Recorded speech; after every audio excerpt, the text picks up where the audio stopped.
Bonjour éclaireur pour vérité, bonjour à tous mes condisciples de l'excellentissime classe éclaireur pour vérité. Mon fils éclaireur pour vérité, aujourd'hui c'est mercredi et mercredi, chez éclaireur pour vérité, nous fêtons Dominique. Et mon édito aujourd'hui a pour titre Bonjour Fantagbe, la compagne idéale.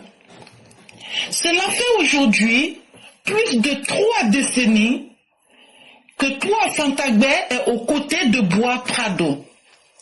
Point besoin de dire que tu es la cheville ouvrière de sa carrière politique, mais aussi de son cœur, tout simplement. Ne dit-on pas que derrière un homme fort se cache une femme forte? Oui, mais cette femme forte peut, par ses mauvais conseils, détourner son mari du bon chemin et l'emmener à sa propre perte. Est-ce que nous n'avons jamais vu ce cas en Côte d'Ivoire au sommet de l'État?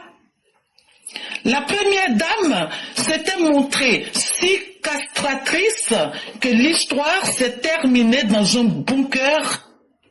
Toi, Fantagbe, tu as su te montrer toujours sous le meilleur angle. Ta voix tranche avec celle de l'autre castratrice. Quand tu parles, on croyait entendre chanter une berceuse. Mais l'autre mère escadron, quand elle parle, la voix inspire qu'une chose, la peur. Le champ d'action de toi, Fantagbe, est près verdoyant, tandis que celle de l'autre est arène où ont lieu des combats et où coule le sang humain. Fantagbe, le 8 décembre prochain, cela fera la 4e fois que tu vas tenir la main de ton époux pour la célébration de son investiture. Nous, EPV, qui apprécions les 15 années de paix en Côte d'Ivoire, nous te disons merci.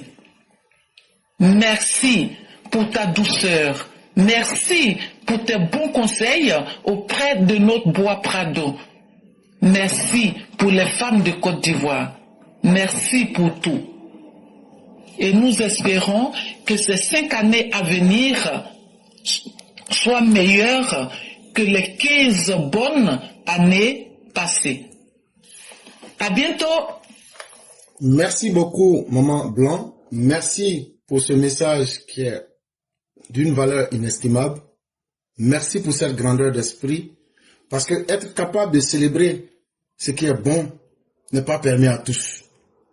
Comme disait Shakespeare, la beauté n'est que le reflet de celui qui le voit.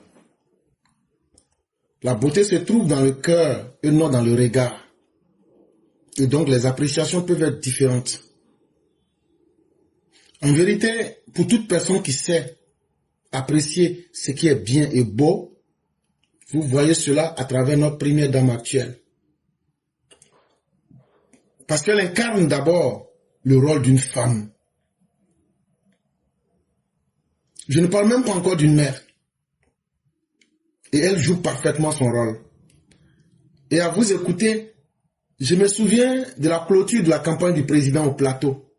La complicité entre elle et son mari. Dans un couple, on dit non, la femme et puis l'homme sont complices. C'est pas vrai, hein? C'est la femme même là. C'est elle-même qui est la gardienne même des secrets. La femme connaît tout sur son mari. Elle connaît tout sur ses enfants, plus que son mari. Et elle connaît des choses qu'elle ne dira jamais. C'est ça d'abord une femme. C'est celle qui sait encaisser. Comme le mystère de l'enfantement, c'est elle seule qui sait de quoi cela est fait.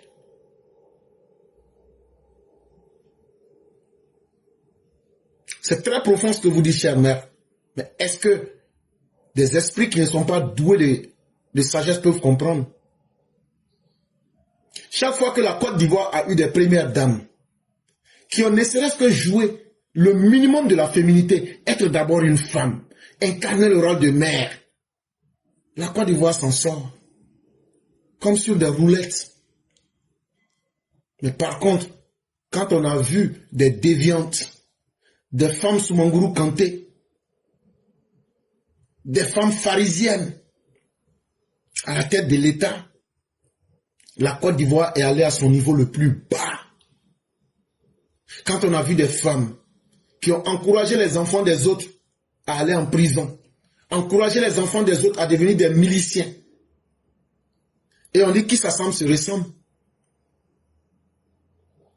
Ces femmes-là, leurs noms peuvent varier, leurs régions d'origine peuvent varier, mais elles ont le même mode opératoire, le même modus operandi. Conduire les autres à l'abattoir. C'est simplement triste et c'est dégoûtant. Et c'est là que vous, nos mères, nos sœurs, nos filles, devrez vous approprier de votre rôle et l'imposer à notre société. Pour invalider les anti-modèles qui ont voulu avoir pignon sur rue pendant un certain temps. Parce que le pouvoir les avait aveuglés.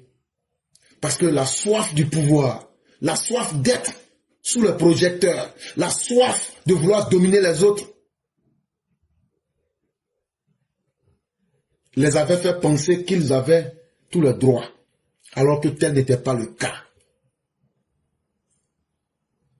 Qu'est-ce que nous pouvons dire à la première dame actuelle, si ce n'est que des remerciements pour sa sagesse, pour sa simplicité, son humanisme et sa bonne compréhension des problèmes de notre société. Là où des soi-disant premières dames n'ont pas été capables même de construire une pouponnière, elle a compris que le vrai problème de nos mères, de nos femmes, c'est d'abord que les enfants qu'elles mettent au monde doivent vivre. Pour moi, l'hôpital mère-enfant est déjà une justification assez large. Ne serait-ce qu'à ce seul édifice, pour moi déjà, notre mère Dominique a justifié toutes les bonnes raisons de sa présence à la tête du docteur président Ouattara. C'est de convaincre toutes les femmes que vos enfants doivent vivre, que vos enfants ont le mérite de vivre là où d'autres sont en train de sacrifier vos enfants, d'amener vos enfants dans les prisons. Et ces symboles-là doivent résonner très fort dans les esprits des Ivoiriens qui veulent ouvrir leur esprit à la bonne compréhension des choses.